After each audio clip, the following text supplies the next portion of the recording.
আসসালামু আলাইকুম। ধরেন আপনার এলাকায় এই মুহূর্তে আপনার পাশ দিয়ে বয়ে চলা নদীতে একটা লাশ ভেসে উঠলো।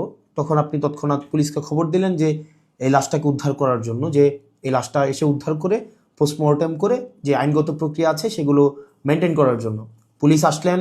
পুলিশ এসে সেই লাশটা আপনার বাসা থেকে ফর এক্সাম্পল 50 কিলোমিটার দূরে আপনার সদর হসপিটালে নিয়ে গেলেন। সেখানে পোস্টমর্টেম করা, সেখানে হচ্ছে ডোমকে রাজি করানো, তারপর হচ্ছে জানাজা, দাফন কাফন, এই প্রত্যেকটা কার্যক্রম পুলিশ নিজে উপস্থিত থেকে করলেন বা করেন। এটাই, পুলিশ ছাড়া এই কার্যক্রমগুলো কেউ করে না। অথবা কেউ হারিয়ে গেলেন, অথবা কেউ আত্মহত্যা করলেন, এই যে কার্যক্রমগুলোকে আমরা পুলিশকে দিয়েই হচ্ছে আমরা করতে হয়।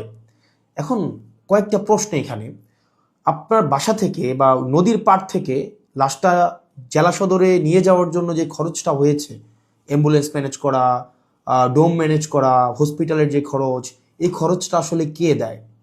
এই খরচটা দেয় হচ্ছে সেখানে নিয়োজিত যিনি দায়িত্বপ্রাপ্ত এসআই, কনস্টেবল বা যিনি যান, পুলিশের যে সদস্য যান, তাকেই কিন্তু এই খরচটা বহন করতে হয়।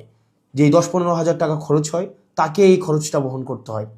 যদিও সরকারি নিয়ম আছে যে এই খরচটা ফেরত দেওয়া হয়, কিন্তু যেই টাকা খরচ হয় আর যেই টাকা ফেরত দেওয়া হয়, ফর এক্সাম্পল 10,000 টাকা যদি খরচ হয়, সেখানে ফেরত দেওয়া হয় 500, 800, 1,000, 2,000 টাকা।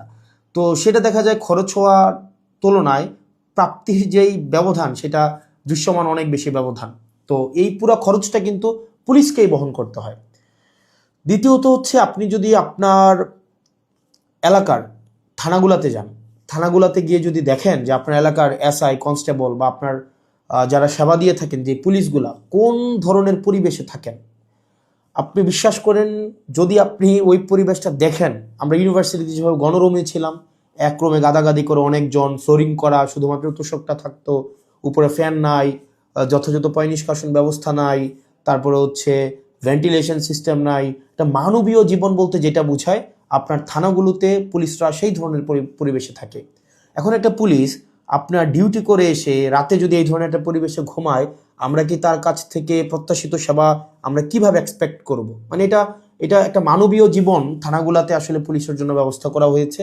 এত বছরেও পুলিশ এই সেবাগুলোতে, এই মৌল মানবিক পুলিশের যেই বেসিক যে সেবাগুলা, সেগুলো এখনো পর্যন্ত কিন্তু সংস্কার করা হয়নি। তৃতীয়ত, সবচেয়ে গুরুত্বপূর্ণ এবং তৃতীয়ত যেই অসুবিধাটি আমি থানাতে দেখলাম এই কয়েক মাসে, সেটা হচ্ছে আপনার থানা থেকে একটা অপরাধ কার্যক্রম সংগঠিত হয়, ফর এক্সাম্পল 15 কিলোমিটার, 20 কিলোমিটার দূরে। একদিনে অনেকগুলো অপরাধ কার্যক্রম সংগঠিত